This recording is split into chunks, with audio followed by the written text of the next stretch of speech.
My so-called life is sponsored by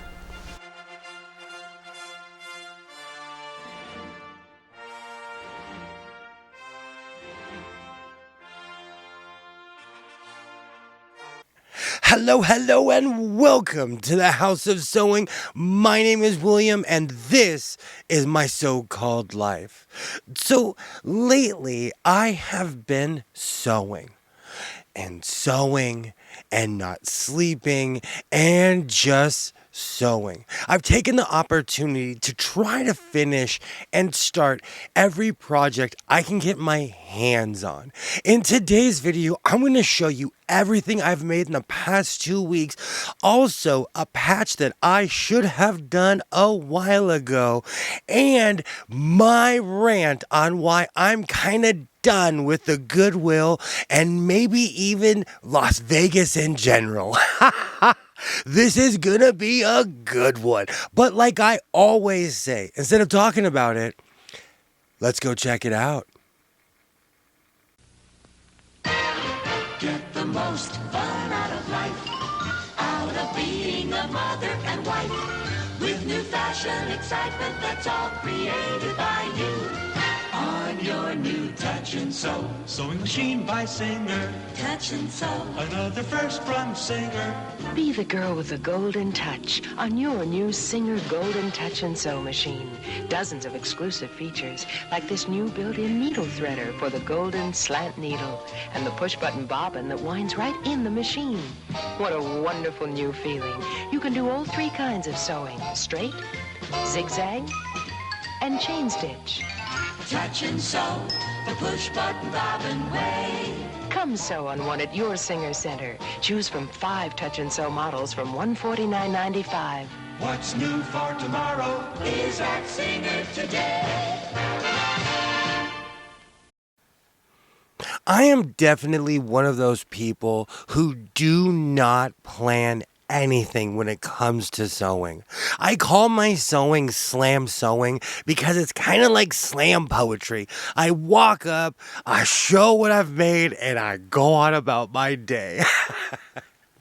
But lately, I have been in my Forrest Gump era. I have put my head down and I just started sewing. I can't even really say what it is. I can't say it's the serger, but sewing is what I love to do, and I have gone off lately. This year is the year of the jacket. It is 100 degrees outside, and I am still wearing tweed, wool, and anything else that I can make into a beautiful coat. I did go a little bit crazy with the gray tweed duster. I got a few comments online of people saying, oh, it looks too big, it looks giant. My style is WKRP in Cincinnati. I love the giant 1970s dramatic collar look, but I also love a cloak. And in no way, shape, or form do I measure my coats. I have a table that I cut everything out on, and I'm like, meh, let's just see how long I can make this one. So sometimes I'm tripping over my coat, and other times it's utterly and completely beautiful, like the denim and blue flower material coat that I was kind of reluctant to work with this material because the blue flower material, it's not that it's stretchy, but it runs when you sew with it.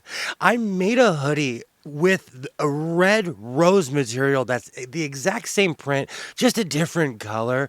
But I didn't want to copy what I did before, so I decided to make a jacket.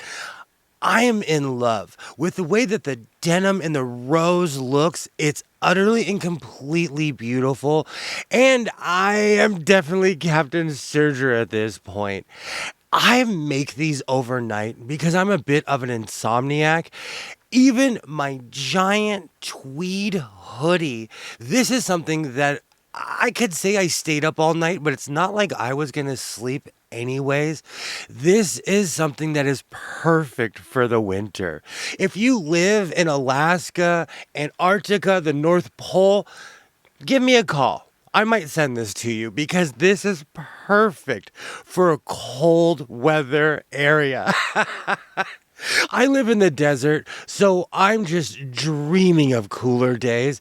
But this tweed hoodie is something that I love making. It's a bit outrageous. When I make my giant hoods, when it's a thinner material, it looks like a windsock, but when I use tweed, it looks like an elephant tusk. It's humongous. I love the Keebler elf look. I love that giant hood. And regardless of the weather, I love how this coat came out. Now, when it comes to the green tweed, I didn't necessarily know what to do with this. And this year, I have really been trying different colors and different combinations. And personally, I love how this coat came out. I make all of this because this is what I love to do. But I have to laugh at the comments. Some people are like, man, this one is not a hit. But I utterly and completely love this. And out of everything that I've made recently, I wear this around the house all the time for no reason. So seafoam green and purple actually go together, at least in my mind. And the red flannel is something that I purchased from the Las Vegas Goodwill bins. My trip wasn't necessarily the greatest trip on earth, but I went there for business. And I always go to the bins looking for something like this because it was a large amount of material that I was able to make into a beautiful coat. This is the second time that I've worked with material like this, but it's been a couple years. Well, about a year and a half ago, I made a duster, a sleeveless duster, but I had enough material to make the entire coat, and I'm in love. The combination, it looks perfect. This is something that I will be wearing all winter long if one ever shows up. So, last but not least, I once again purchased the front panel from the Goodwill bins. This is something that I love to do. I love refurbishing material and turning it into something that it was never intended for. The material was a runner, and I didn't know if it was a different language, if it was just gibberish nonsense, but I decided to turn it sideways and turn it into a coat. This year, I have fallen in love with the turquoise and orange look. I have no idea why I have suddenly become a Miami Dolphins fan, but we're here now. I love the color, the combination, and the way it looks on me is just something that I cannot stop recreating. So when I saw the color of this particular piece, I knew immediately what to do. I love how this came out. This is something that I'm going to add to my wardrobe. Twinny McTwin jokingly said that I've started a new line, but I love how this came out. I have really been sewing lately, and I want to thank everybody who's there for me in my shorts, my lives. I am having the time of my life making all of this, and I thank everybody because this is definitely a victory here in the House of Sewing.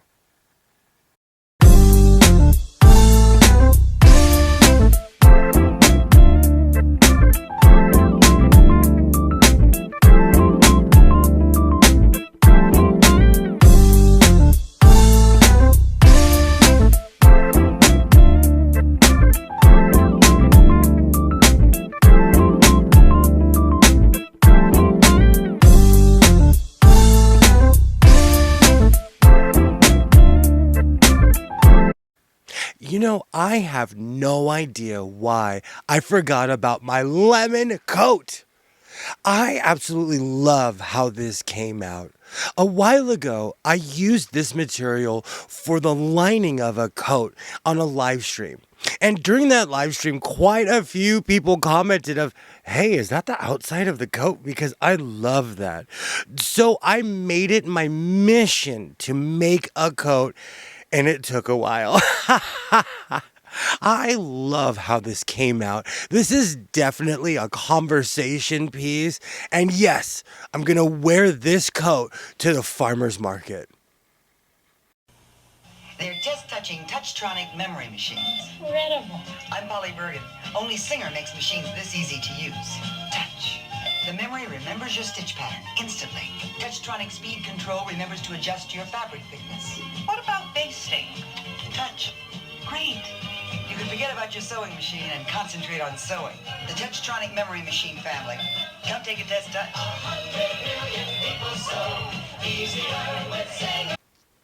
So recently, I went on one of my famous Las Vegas adventures.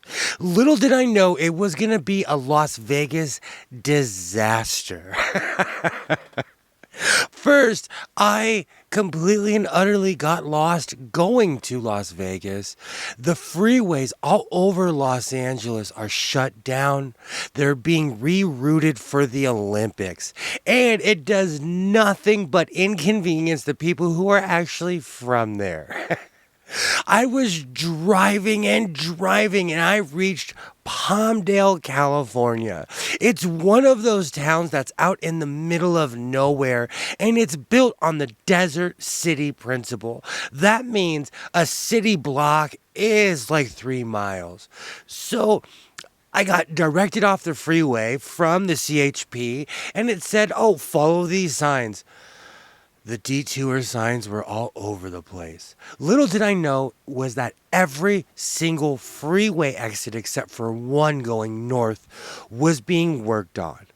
So it took me 45 minutes to find said exit. Eventually, I got back on my adventure, but I should have known that this trip was going to be a bit of a misadventure.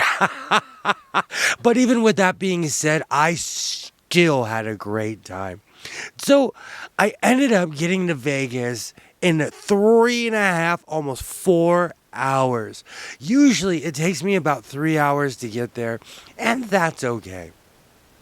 So I went and had breakfast, I did my thing, and then I went to the Las Vegas Goodwill bins. I go to the bins every single time that I go to Las Vegas because you can get a massive amount of stuff for a decent price, or so I thought.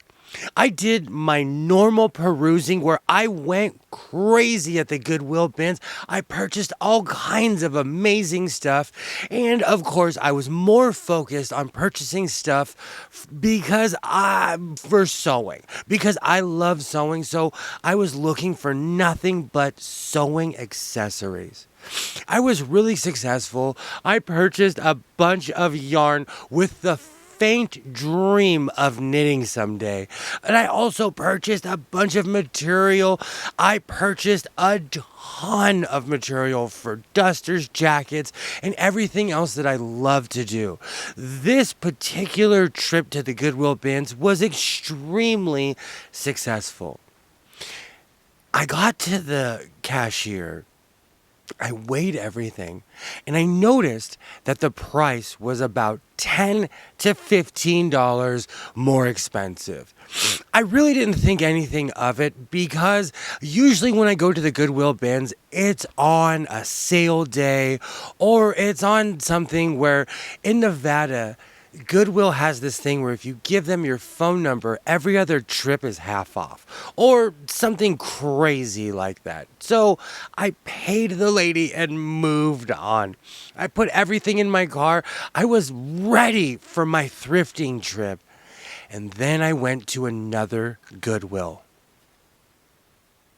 Long story short, when I go to Las Vegas, I usually hit up every Goodwill that I possibly can because the prices are unbeatable. The economy has caught up to the Goodwill. The Goodwill is now charging almost full price for items that they were given for free.